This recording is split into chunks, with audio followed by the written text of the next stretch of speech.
მოგესალმებით, ჩვენ ვაგრძელებთ საუბარს ვებერის რელიგიის სოციოლოგიაზე. წინა ლექციაზე ჩვენ დავსვით კითხვა, თუ საიდან გაჩნდა დასავლური კაპიტალიზმი, როგორც ვებერი ამბობს, ვისი შვილია კაპიტალიზმის სულისკვეთება და ვებერი მთელს აი ამ ნაშრომში პროტესტანტული ეთიკა და კაპიტალიზმის სულისკვეთება და ბევრ სხვა ნაწერში რელიგიის სოციოლოგიაში ამ კითხვაზე პასუხის გაცემით არის დაკავებული. ვისი შვილია მაშასადამე კაპიტალიზმის სულისკვეთება. ვებერი ფიქრობს, რომ მისი გონითი სულიერი წყარო არის არა კათოლიციზმი, თუმცა კათოლიციზმისთვის კაპიტალიზმი უცხო არ არის, იმ განსხვავებით, რომ კაპიტალიზმისთვის მოგების მიღება, ფულით ფულის კეთება არ ითვლება ქრისტიანულ საქციელად, მოგებას კათოლიციზმი კრძალავს და სიმდიდრისაგან ტოლვას კათოლიციზმი უფრო ცოდვად მიიჩნევს, ვიდრე ადამიანისთვის მადლად და ამიტომ ვებერი ფიქრობს, რომ ამ კაპიტალიზმს, დასავლურ კაპიტალიზმს უნდა ყავდეს სულის ჩამდგმელი და ეს სულის ჩამდგმელი უნდა ვეძებოთ რელიგიაში, მაგრამ არა კათოლიციზმში, არა ქრისტიანობის იმ ფორმაში, რომელსაც კათოლიციზმის სახელით ვიცნობთ. ვებერი ფიქრობს, რომ შუა საუკუნეების ბერობისთვის უცხო არ არის მეთოდურად ცოცხალი პროფესიული ბერობა, რომელიც დროს მკაცრად აკონტროლებს და ბერობა, რომელიც სისტემურად არის ორგანიზებული და მკაცრად დისციპლინირებული. მაგრამ მიუხედავად ამისა, პროფესია, როგორც ასეთი, ჯერ კიდევ კათოლიკურ ტრადიციაში კარგად არის ცნობილი. ბერები მონასტრის გალავნის შიგნით არიან პროფესიონალი ადამიანები, ისინი მოწოდებით არიან ბერები და გარდა ამისა, ბერები ფლობენ გარკვეულ პროფესიასაც. მიუხედავად ამისა, ვებერი ფიქრობს, რომ პროფესია, მოწოდება, berufung, როგორც ის შემდგომ ესე იგი წონა, რომელიც ამ სიტყვამ შეიძინა პროტესტანტიზმში, არის რეფორმაციის პროდუქტი. ამ საკითხის კვლევისას ვებერი არ მიმართავს მარტინ ლუთერის მოძღვრებას. ვებერი ფიქრობს, რომ მარტინ ლუთერი მართალია გვევლინება კათოლიციზმის კრიტიკოსად, მაგრამ ის ძალიან შორსაც არ წასულა თავის კრიტიკაში. ლუთერის თავდაპირველი განზრახვა იყო არა სრული უარყოფა კათოლიკური ეკლესიის, არამედ მისი კრიტიკა და ერთგვარი გაჯანსაღება, როგორც ის ფიქრობდა, მას უნდა ესე იგი შეეცვალა ზოგიერთი წესი კათოლიციზმში, გაეჯანსაღებინა კათოლიციზმი, მას რადიკალური ცვლილებები არ უნდა, თუმცა მის მოძრაობას, მის ასე ვთქვათ საქმიანობას მერე სხვა შედეგი მოყვა. ამ აზრით ლუთერი ჯერ კიდევ ტრადიციის ფარგლებში რჩება, ფიქრობს ვებერი, და ამ ტრადიციის თანახმად ადამიანი მუშაობს და მოქმედებს იმისათვის, რათა იცხოვროს და მისი მიზანი არ არის მოგების მიღება საკუთარი საქმიანობიდან. ტრადიციის ქვეშ ვებერის ესმის ზოგადი მოქმედების ორიენტირები, ადამიანის მოქმედება, რომელიც კონკრეტულად რელიგიურ მოქმედებაში ვრინდება, და აქ ტრადიციულ ქცევაში გამსაზღვრელია ავტორიტეტი. პროფესია მოწოდების ხაზგასმა დამახასიათებელია კალვინიზმისათვის. და აქ არის ესე იგი ვებერის და სხვა მასთან ახლოს მდგომი პროტესტანტული სექტებისათვის. ახლა აქ სანამ შევეხებოდეთ ამ საკითხს თანმიმდევრულად, მინდა ვებერის მეთოდოლოგიის ერთ ასპექტს მიაქციოთ ყურადღება, რომელიც თქვენ ყველგან შეხვდებათ. თუმცა ამაზე ჩვენ გვქონდა ადრე საუბარი სხვა სალექციო კურსებში, შეიძლება ზოგიერთ თქვენთაგანს ეს უკვე მოსმენილი აქვს, აქ უბრალოდ შეგახსენებთ, რომ ვებერი, როცა კონკრეტულ პრობლემას განიხილავს, მიადგება ისეთ სოციალურ წარმონაქმნებს, სადაც ეს კონკრეტული პრობლემა თუ საკითხი ყველაზე მკაფიოდ და მწვავედ არის წარმოდგენილი. ანუ რადიკალურ ფორმაშია წარმოდგენილი.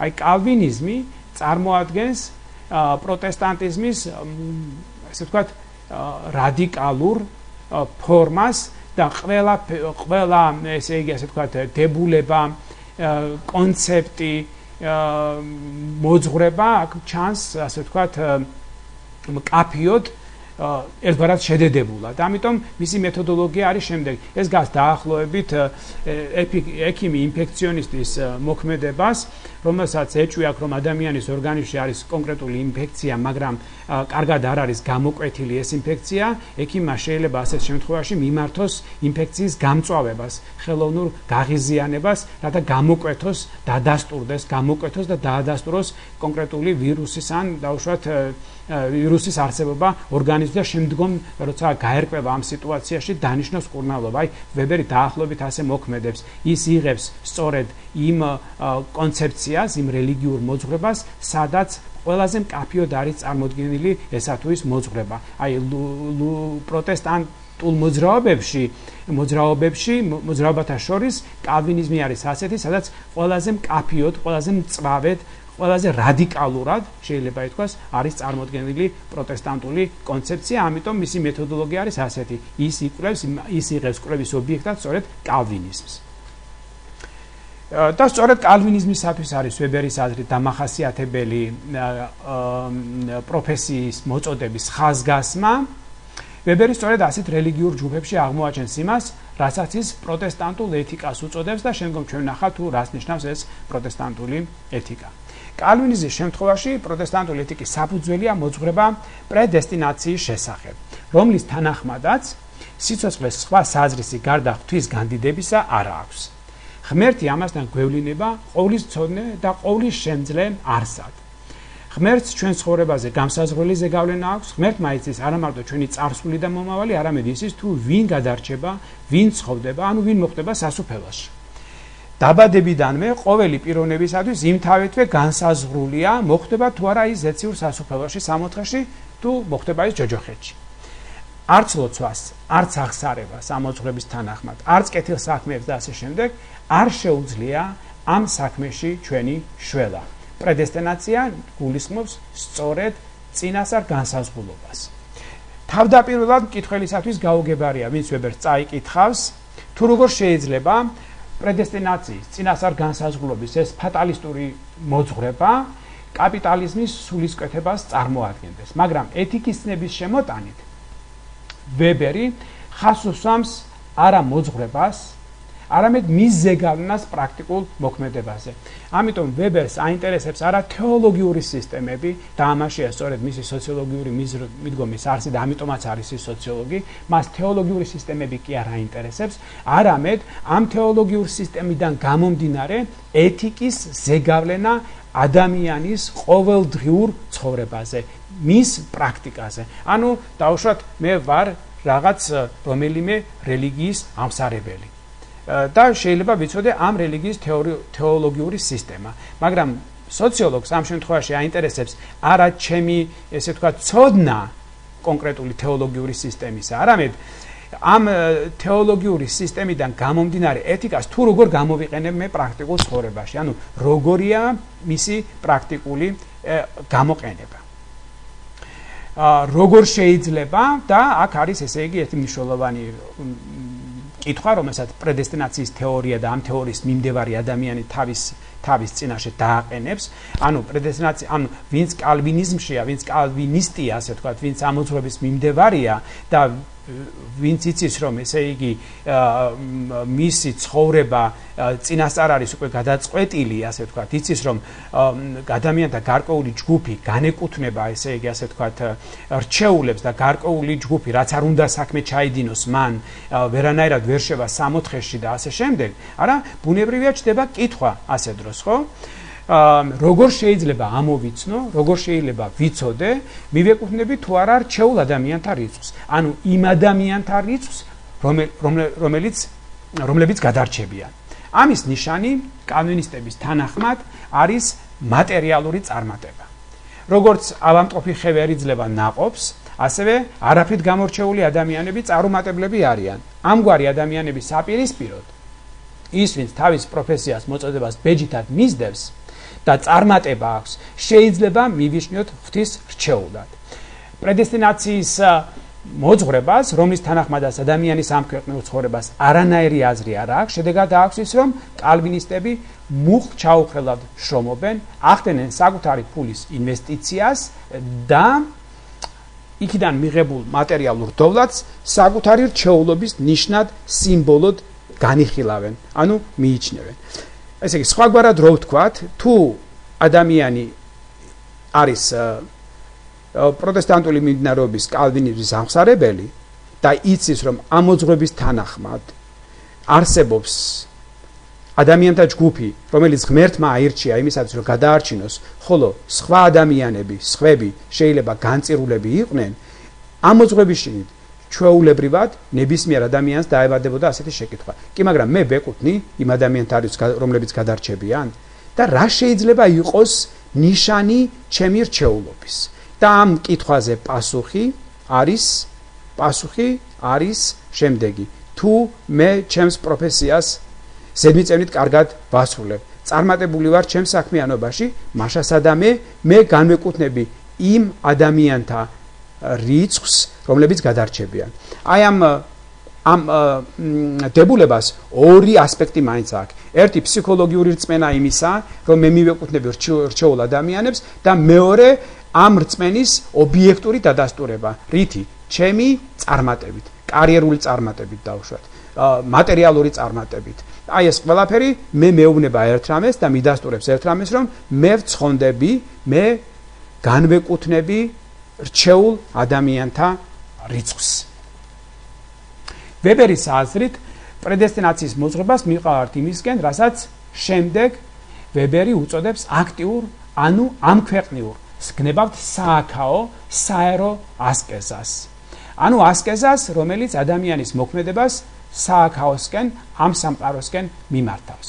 ახლა აქ არის ერთი პარადოქსი და ვებერის გენიალობა სწორედ იმაშია, რომ სოციოლოგიაში თქვენთვის უკვე შეიძლება ცნობილი არის, არსებობს სოციალური მოქმედების გაუთვალისწინებელი შედეგები. მაგალითად ჩვენ არაზოს ჩვენ არ შეგვიძლია ძალიან დაბეჯითებით ვთქვათ, რომ დღევანდელი განათლების სისტემა რა შედეგებს მოიტანს 10 წლის შემდეგ, რა პიროვნებას ჩამოაყალიბებს ის. ჩვენ შეიძლება რაღაცა გეგმა გვქონდეს, სისტემაც შევქმნათ, მაგრამ ამ სისტემის ეფექტი, ასე ვთქვათ, გვერდითი ეფექტი, რა შეიძლება მან გამოიწვიოს შემდგომში, ჩვენ ამაზე პასუხს ვერ გავცემთ და შეიძლება მივიღოთ ძალიან სასურველი შედეგი, ან შეიძლება ძალიან არასასურველიც, ხო? აი ეს არის სოციალური მოქმედების გაუთვალისწინებელი შედეგი. ანუ ნახეთ რა პარადოქსთან გვაქვს საქმე ვებერის თანახმად. ვებერი ამბობს, რომ ადამიანებს შინაგანად რელიგიური საკითხი აინტერესებთ, აინტერესებთ ცხონების საკითხი, აინტერესებთ გადარჩებიან თუ არა ისინი, ანუ სიკვდილის შემდეგ ისინი მოხვდებიან თუ არა სამოთხეში და ამ კითხვაზე, აი ამ სრულებით ირაციონალურ კითხვაზე პასუხს ადამიანი მიყავს სრულებით რაციონალური მოქმედებისკენ. რა არის ეს რაციონალური მოქმედება? ეს არის მოქმედება, რომელსაც მივყავართ წარმატებისკენ, მოგებისკენ და შესაბამისად თუ გვინდა წარმატება და მოგებას მივაღწიოთ, არა, ეკონომიკურ ცხოვრებაში, პირად ცხოვრებაში, კარიერაში და ასე შემდეგ, ჩვენი საქმიანობა რაციონალურად უნდა დავგეგმოთ. ემოციები უნდა გამორთოთ, დავიანგარიშოთ ყველაფერი, დავგეგმოთ, შევადგინოთ ჩვენი ცხოვრების ბიზნეს გეგმა და ვიმოქმედოთ ამ ბიზნეს გეგმის მიხედვით. აი ეს ეფექტი გამოიწვია პროტესტანტიზმმა. და სწორედ ეს არის, ესე იგი ის, რომ როცა პროტესტანტი შრომობს, ვებერი ამბობს შრომობდა, ხო? და ამას ვიტყვით, რატომ ამბობს ამას შემდეგ წარსულში, შრომობს, მისი თავდაპირველი იმთავითვე მისი მიზანი რასაკვირველი არ არის მატერიალური მოგება, მაგრამ მის მოქმედებას მოაქვს მატერიალური მოგება. და ის არის ასკეტი, ხო? მუშაობს ბერივით, ასე ვთქვათ, არ ფიქრობს, ესე იგი, პირდაპირ და უშუალოდ მატერიალურ წარმატებაზე, მაგრამ მის მოქმედებას, მის შეგნებას, რომ მატერიალური წარმატება არის ნიშანი რჩეულობის, მოაქვს სწორედ ეს მატერიალური წარმატება მისთვის. და ეს არის სწორედ ის, რასაც ვებერი კაპიტალიზმის სულისკვეთებას უწოდებს. და აქედან ვებერი აკეთებს დასკვნას. წარმატების უზრუნველსაყოფად აქტიურ, ამქვეყნიური ასკეზის ფორმა თავისთავად უნდა დაკავშირებოდა რაციონალობის გარკვეულ ტიპს, მოქმედების სისტემურ ორგანიზაციას და რაციონალურ დაგეგმვას. რაციონალობის ეს ფორმა იმდენად შორს მიდის, რომ არა მარტო ცალკეულ მოქმედებას, არამედ მთელ ცხოვრებას სისტემურად გეგმავს ადამიანი, როცა ამ ასე ვთქვათ, კონფესიის წარმომადგენელი. ეს ძალიან კარგად ჩანს რელიგიურ დღიურებში, რომელშიც მადლადქცეული წარმატება აღირიცხებოდა, ანუ მორწმუნე ადამიანები ქმნიდნენ, ატარებდნენ დღიურებს, რელიგიურ დღიურებს, ისინი თავის ყოველდღიურ ცხოვრებას იწერდნენ იმას, რაში აქვს წარმატება, რაში აქვს წარუმატებლობა და ასე შემდეგ. აღრიცხავდნენ ტაბელურ სტატისტიკური აღწერის სახე ქონდა ამ ჩანაწერებს. აქ აღსანიშნავია ის გარემოება, რომ ცხოვრების დაგეგმა და კონტროლი სრულდებოდა თვით პიროვნების მიერ.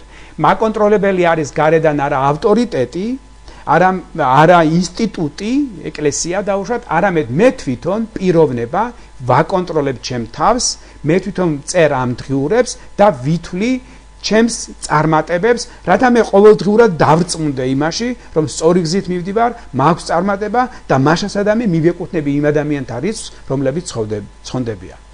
პურიტანიზმისა და კაპიტალიზმის შორის კიდევ ერთი კავშირი არსებობს. პურიტანიზმი მოგეხსენებათ ასევე არის პროტესტანტული მოძრაობა. რა კავშირია ეს? რაც უფრო შორს მივყავართ გამიზნულ და რაციონალურ შრომას სამყაროების სიკეთის დაგროვა მოპოვებისაკენ, რაც უფრო წინ მივყავართ, არა? რომელიც ღვთის მოწყალების ნიშნავს წარმოადგენს ინდივიდისთვის, მით უფრო ნაკლებად საჭირო ხდება ღვთის მოწყალების თეოლოგიური ლეგიტიმაცია. ყველა ეს ცოტა რთული გამონათქვამია, ანუ ვებერს იმის თქმა უნდა, რომ პროტესტანტიზმი ნაკლებად არის თეოლოგიური ძიებებით დაკავებული, რაც ასე ნიშანდობლივია დაუშვათ კათოლიკური ტრადიციისთვის. ანუ მე აღარ მჭირდება უკვე თეოდეცია, თეორია, რომელიც ჩემს ასე ვთქვათ არსებობას გამართლებას მოუძებნის ერთი მხრივ, გამცემს გარკვეულ კითხვებზე პასუხს, ამისთვის მე არ მჭირდება ჩემი ცხოვრების თეოლოგიური, ასე იგი, ახსნები და ლეგიტიმაცია თეოლოგიური, სწორედ ამით წყდება პროტესტანტული ეთიკა საკუთარ რელიგიურ ძირებს. ანუ მოხდა შემდეგი რამ, რომ საკმაოდ რთული ამის გაგება ამ ეტაპზე, მაგრამ შევეცდები თქვა და შემდგომ კიდევ ერთხელ სხვანაირად განმარტოთ ეს. ანუ პრაქტიკულად მოხდა შემდეგი რამ, რომ პროტესტანტულმა რელიგიამ ეკლესიის როლი შეამცირა, მინიმუმამდე დაიყვანა, მთელი ვალდებულება რწმენისა გადაიტანა ადამიანზე, მაგრამ ვებერი შემდგომ იტყვის, რომ აი შრომის პროცესში, ამ წარმატების პროცესში, ამ შრომის მოტივები, რელიგიური მოტივები მიეცა დავიწყებას და თანამედროვე პროტესტანტი გერმანიასა თუ სხვა რომელიმე ქვეყანაში, გნებავთ ამერიკაში ან თუნდაც საქართველოში რო შრომობს და აქვს მაღალი შრომის კულტურა, რომელიც თავდაპირველად რელიგიით იყო გაპირობებული, აი ეს საფუძვლები, რელიგიური საფუძვლები შრომისა და შრომის დანიშნულებისა დავიწყებას მიეცა და შრომა იქცა თვითმიზნად. ვებერი ამას გარკვეული თვალსაზრისით ტრაგედიადაც მიიჩნევს, მაგრამ ვებერი ამბობს, რომ აი დავიწყებული იქნა თავდაპირველი საფუძველი შრომის მოტივაციის თავდაპირველი საფუძველი. რა იყო? ეს იყო რელიგიის, ესე იგი, მიღება იმის თვითშეგნებისა და დაჯერებულობისა, რომ მე ღმერთთან ვარ, ღმერთის რჩეული ვარ. ამის დავიწყება მოხდა და მივიღეთ შრომა ამ წმინდა ეთიკის სახით, წმინდა პრაქტიკის სახით, რომელსაც უკვე აღარ ახსოვს აი შრომის რელიგიური საფუძველი. და უკვე პროტესტანტის არ ჭირდება არანაირი ღვთისმოწყალებისა და ღვთისმოწყალების დადასტურება, ლეგიტიმაცია არც თეოლოგიის და არც ეკლესიის მხრიდან. უკვე შესაძლებელი ხდება ფულის კეთება სუფთა სინდისით, ისე რომ საჭირო არ ხდება ამ მოქმედების მაღალ რელიგიურ საზრისთან დაკავშირება. ანუ იმის თქმა, რომ მე ვშრომობ იმისათვის, რომ დავადასტურო ჩემი ღვთის რჩეულობა. სწორედ ამგვარი პროტესტანტული ეთიკიდან იბადება ის, რასაც ვებერი უწოდებს კაპიტალიზმის გონს, გნებავთ კაპიტალიზმის სულისკვეთებას. ვებერი ცდილობდა ეჩვენებინა, რომ იდეები და უპირველეს ყოვლისა რელიგიური წარმოდგენები მარტივად ეკონომიკით კი არ არის დეტერმინირებული, როგორც ამას მარქსი ფიქრობდა. მარქსი ფიქრობდა, რომ ადამიანის ცნობიერება დეტერმინირებულია ყოფიერებით, ანუ ეკონომიკური ცხოვრებით არის დეტერმინირებული, რა ტიპის ეკონომიკური ცხოვრებაც არსებობს, არა იმ ტიპის, ესე იგი, ცნობიერება არსებობს. ეს იყო მარქსის დებულება, ხო? მე მგონი ამაზე ჩვენ ვისაუბრეთ. რომ იდეები არ წარმოადგენს მატერიალური ურთიერთობების უბრალო ასახვას ადამიანის ცნობიერებაში. პირიქით, ვებერი ცდილობს ეკონომიკურ საქმიანობაზე რელიგიური იდეების ზეგავლენა აჩვენოს. ანუ რა ეს მარტივად რო ვთქვათ, ჩვენს ყოფით ყოველდღიურ ენაზე რო გადავიტანოთ, ეს ნიშნავს იმას, ის თუ რა შეგნება მაქვს მე, ბევრად განსაზღვრავს იმას თუ რას გავაკეთებ მე შემდგომში. თუ მე მჯერა, რომ წარმატება არის ჩემი, ასე ვთქვათ, რჩეულობის, ღვთის თვალში გამორჩეულობის დადასტურება, მე როგორც რელიგიური ადამიანი ყველაფერს გავაკეთებ იმისათვის, რომ წარმატების თვითგანცდაც მქონდეს და ამას მქონდეს ობიექტური გამოხატულება, მაგალითად კარიერის სახით, ფულის სახით. აი ეს არის სწორედ ის, რასაც ესე იგი ვებერი, რაც ვებერს მარქსისაგან განასხვავებს, ხო? ცხადია ვებერის ამ დებულებამ თავის დროზე დიდი დისკუსია გამოიწვია, განსაკუთრებით მარქსისტ მოაზროვნეებში დაისვა ასეთი კითხვები, მაგალითად, რატომ არ არის მდიდარი ნახევრად პროტესტანტული ინგლისი, არის მდიდარი ნახევრად პროტესტანტული ინგლისი, მოგეხსენებათ, რომ ინგლისი მთლიანად პროტესტანტული არ არის, ესე იგი დიდი ნაწილი ასევე ინგლისში კათოლიკური აღმსარებლობისანი არიან დღესაც, ასე ვთქვათ, და არის ასეთი პროგნოზი, რომ სულ მალე უფრო უმრავლესობაში კათოლიკებიც იქნებიან. მაშინ როცა სრულებით კალვინისტური შოტლანდია, სულაც ახლოს ინგლისთან, ძალიან ნელა ვითარდება და ღარიბია. თუ კი პროტესტანტიზმი არის კაპიტალიზმის სულისკვეთების, ასე ვთქვათ, საფუძველი და ეს რელიგია ადამიანებს უნერგავს, აძლევს აი ამ დაგვარი კაპიტალისტური წარმატების, ეკონომიკური წარმატების, ესე იგი, мотивაციებს უქმნის შრომისათვის, რატომ არის რომ შოტლანდია ღარიბია, ინგლისი კი არის მდიდარი ქვეყანა. ცხადია ვებერი ამ პრობლემას აცნობიერებდა და თავის კვლევაში აი ამ მარტივ მიზეშედეგობრივობას არ უსვამდა ხაზს, ანუ რელიგიური რწმენა, მისი ტიპი რელიგიური რწმენის და დაუშვათ მეურნეობის ტიპი, კაპიტალიზმი და მასე, ესე იგი, დაფუძნებული წარმატება. ვებერი ფიქრობდა, რომ გარკვეული მნიშვნელობა აქვს სხვა ფაქტორებსაც. შოტლანდია შესაძლოა გააჩნდა კაპიტალიზმის განვითარების წინაპირობა, ფიქრობს ვებერი, მაგრამ არ ქონდა გადამწყვეტი ეკონომიკური და სოციალური წინაპირობები, მაგალითად ისეთები, როგორიცაა განვითარებული საფინანსო სისტემა, კომუნიკაცია, ტრანსპორტის ინფრასტრუქტურა, განვითარებული სამართლებრივი სისტემა და ასე შემდეგ. ანუ ვებერი არ არის რედუქციონისტი თავის არსით, როგორც ეს ბევრ თანამედროვე ინტერპრეტატორს ფიქრობს, ვებერი მრავალ ფაქტორს აქცევს ყურადღებას, მაგრამ ამ ფაქტორთა შორის გადამწყვეტ მნიშვნელობას ცხადია ის ანიჭებს რელიგიურობის ტიპს, თუ როგორია ეს რელიგიურობა, რა ღირებულებებს, რა ეთიკას სთავაზობს ის საკუთარ, ესე იგი, ეკლესიის წევრებს. აი ეს არის მნიშვნელოვანი და გადამწყვეტი, მაგრამ გვერდით არსებობენ ფაქტორები, რომელთა გათვალისწინება აუცილებელია. ჯერ კიდევ პროტესტანტულ ეთიკაში ვებერმა აღნიშნა, რომ ეკონომიკის და რელიგიის მიმართებას, ანუ რელიგიის ფორმირებას, ეკონომიკის ზეგავლენას და პირიქით რელიგიის ეკონომიკაზე ზეგავლენას, ანუ ამ ორ ფაქტორთა ორფრე ურთიერთზეგავლენას ის მოგვიანებით შეეხებოდა სხვა ნაშრომებში, ასეთი ცდილობა მას აქვს შრომაში, სადაც ის მსოფლიო რელიგიების სამეურნეო ეთიკას იკვლევდა, მაგრამ მისი ანალიზის მიზანი ამ შემთხვევაში დასავლური განვითარების სპეციფიკის გამოვლენაა. დასავლური კულტურა კი ეს არის კულტურა, რაციონალიზებული კულტურა. ვებერს აქვს ერთი ტერმინი, ეს არის Entzauberung, ჯადოს მოხსნა, განჯადოება, ასე ვთქვათ. ეს არის კულტურა, რომელიც რაციონალურ პრინციპებზე და რაციონალურ საფუძვლებზე დგას. შრომაში, სადაც ის განიხილავს, ესე იგი, აი ამ ჩეულ ნაწერებში რელიგიის სოციოლოგიაში, ვებერი 5 რელიგიას განიხილავს.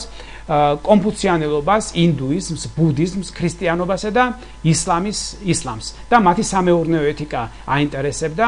ისლამის შესახებ გამოკვლევა ვებერს დაუმთავრებელი დარჩა. ამ სამეტომიან ნაშრომში ვებერი ასევე აანალიზებს ანტიკურ იუდაიზმს, როგორც ჩანს იუდაიზმს ვებერი მიიჩნევდა დასავლური განვითარების წინარე საფეხურად. მოდით ახლა აქ შევჩერდეთ და შემდგომ გავაგრძელოთ იმ იდეების განხილვა, რომელიც კაპიტალიზმის სულისკვეთებას უკავშირდება.